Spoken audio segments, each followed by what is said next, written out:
John chapter 10, verse 10. I don't go to the club, so I got to have fun somewhere. Okay, Cheryl. The thief comes only in order to steal, kill, and destroy. I have come in order that you might have life, life in all its fullness. Now, I'm not going to have you say the subject with me today, but for the next 3 weeks, I'm going to preach, hell no.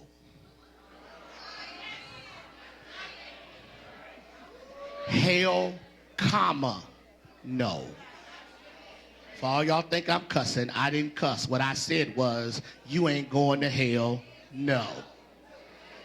So don't leave it talking some girl, he cussing in the pulpit. Hell no. No, you saying it without the comma. My comma's in there. I want to preach for the next few weeks, hell, comma, no. You may be seated. Jesus has clearly stated that his purpose for coming was to pray that we would have eternal life. Jesus has made it very clear throughout his ministry and life that he came so that those of us who were lost, disconnected, estranged from the Father, could be reconnected back to the Father. He came to save us. He came so that our eternity would be spent in the glorious presence of the Father. But what about those who choose not to serve God or live for God, Phyllis? What is their outcome? Well, he acknowledges that there is a place called hell. From the Greek, hell is called Hades. From the Jewish mindset, hell is called Sheol. It's the place where one would go after death. It was a holding cell, if you will, for the souls of men and women. But hell was a place that was mindful of the failures of humanity. Well, when Jesus comes, hell no longer is a holding cell, but it's a permanent place. It's a place now for those who choose not to embrace God and to experience the revelation of Jesus Christ. One of the challenges for us who are Christian is to recognize that while we are inclusive, there will come a moment in human history where God will be exclusive, meaning that he will separate the wheat from the tares, he will separate the sheep from the wolves, and those who embrace him as Father and who serve his Son through confession daily of him as their Lord will go to be with the Father, but those who reject him will go to be in this place we call hell. Hell is the place of ultimacy. It's the place of ending. And it's 3 things that define hell. One is eternal separation. What hell represents is that there will come a time when while we all now live in grace, grace will no longer be at our disposal. While we all are given more an opportunity every day to make necessary adjustments, corrections, and changes to conform to the image of Jesus Christ, there will come a day when that opportunity, watch this, Elmer, of grace is no more. And we will be thrust into this place of eternal separation where there will be this permanent void between us and God, and there will be no way for us to ever experience the forgiveness of God through Jesus Christ, because we will now live in a place of eternal disconnect from the Father. But then comes a second reality called torment. And torment is emotional, psychological, and physical distress that is so overwhelming until there's no earthly response to it. Torment is when one literally is losing their mind because they're being attacked inwardly, and thus it manifests itself outwardly. It's when spirits come after you with intensity, and it so seeks to damage you until you are never the same.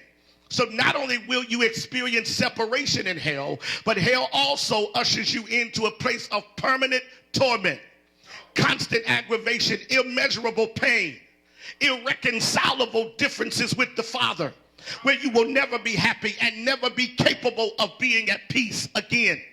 The person that is tormented has no peace.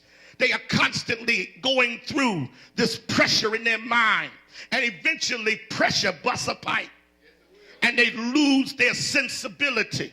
But finally it's punishment. And punishment has to do with the fact that God now lets you live in the consequences of your behavior. Let me help everybody right now. At the present, Lester, nobody is getting what you deserve. Okay, I'm going to help you. This is why, honestly, Dupree, church ought to be a place where we literally lose our minds. Because one, we're blessed beyond measure. But two, ain't nobody in here getting what you deserve. If God's righteousness came without the garment and the constraint of grace, we would have been cut down at the first moment of willful disobedience. But because God is so gracious and merciful, even when we make mistakes, he gives us a second. I need you to look at your neighbor and tell your neighbor, I can't tell you how many second chances I'm in. That's why when you wake up, Brother Jenkins, and open your eyes, you really ought to give God praise, because truthfully, you should have been cut down yesterday. That's why you can't tell me there ain't a God, because after the things that I've done willfully, after the things I've done not willfully, after I've made mistakes and made decisions that should have damaged and destroyed and damned me, God decided to wake me up the next day and give me a chance to try it. Yes, Lord. And so none of us are living in punishment, but Aubrey, there's going to come a day when grace will close down its eyes and mercy will pack up its grip and compassion will be no more, and you will live in the consequences of your choices. If you do not choose to live as a disciple of Jesus Christ, obeying his word and living according to his will, hell will be your final destination, Jonathan. That's why you ought to be grateful that God didn't let kill you what tried to kill you before you decided you wanted to do right by God. Is there anybody here that says, truthfully, I should have been dead in my sin? In fact, I did enough dumb stuff to be dead, but God said, I love you enough to throw a blanket of mercy until you figure it.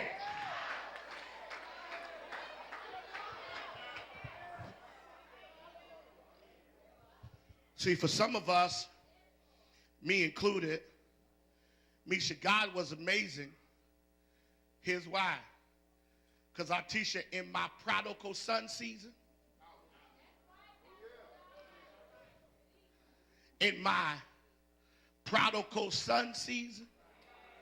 see, I know some of y'all been wonderful all your life, but will anybody admit you had a prodigal child season?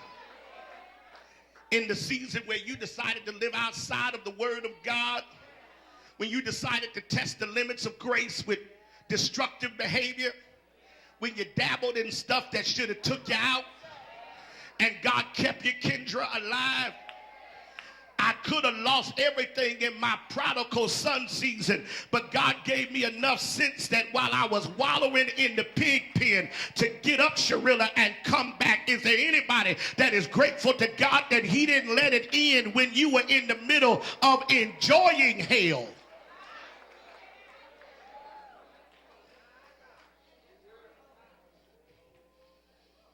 That's why some Sundays, Keandra, I don't shout because of what I got. I shout because it ain't got me. Bless his name. I don't shout because I got a car. I shout because when the accident should have took me out, God covered me. Nudge your neighbor and tell your neighbor, should have been hell, but thank God for heaven. Now watch this. Watch this. In Luke chapter 16, verse 19, I want to show you this because this is exactly what we see in the parable of Jesus, in the parable of the rich man and Lazarus.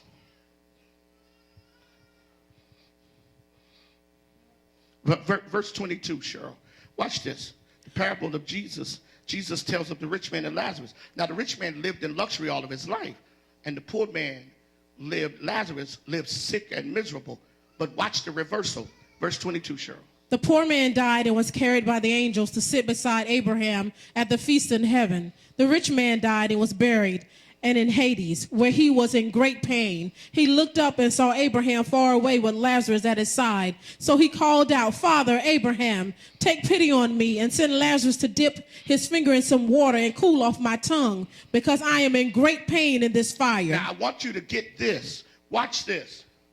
The rich man is in torment. Torment is evident in the two words great pain. The rich man is in torment. And then there's this eternal divide. He looked up and saw Abraham far away. He saw Abraham far away with the poor man, Lazarus, sitting beside him. He called out to Father Abraham, have grace. Sister Shepherd, have grace. So watch this. A man that ignored grace now knows he needs it, but can't get it. There's going to come a day, and I'm going to say this, everybody in here, Jan, Casey, hear your pastor. Daniel, hear your pastor. Stop taking grace for granted. Stop living like you don't have to be accountable to God. Anthony, y'all better hear me.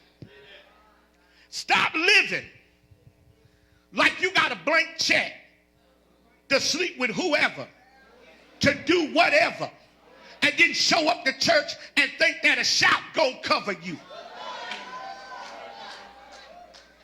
Get your life in order, because one day grace is going to go back to heaven. And if you're in hell, there ain't no connection. This house got quiet. See, what's funny is some of you are playing with fire, and you think you can get away with it because you ain't been caught. But I need to help everybody, including myself, understand that sometimes he don't bust you because he waiting on you not to want to do it no more. This house is quiet. Listen, don't get it twisted. Everybody up in here is living in grace. But one day, tell your neighbor, one day, grace stops. Watch this. Verse 25. Go ahead. But Abraham said, remember, my son, that in your lifetime you were given all the good things, while Lazarus got all the bad things. But now he is enjoying himself here while you are in pain. Besides all that, there is a deep pit lying between us, so that those who want to cross over from here to you cannot do so, nor can anyone cross over to us from where you are. Stop. Here's the real issue of hell. Harriet, daughter, Tavion, here it is, Ebony. Once you in a hell, it's over. And whatever's over there, here's what's scary. As much as you are aware of life now, you will be aware of hell then. Okay, I know some of you can't psychologically wrap your mind around this, but I'm going to tell you a story. There was an old preacher having a conversation with a young man. The young educated man was raising questions about the legitimacy of his faith. So he was raising all these questions, Sylvia. And he finally asked the old man, he said, I don't believe there's a hell. And the old man said, okay. He said, so old man, why are you doing something you don't know for sure? Old man looked at him and said, well, I tell you like this. I'm going to live right. So just in case there is.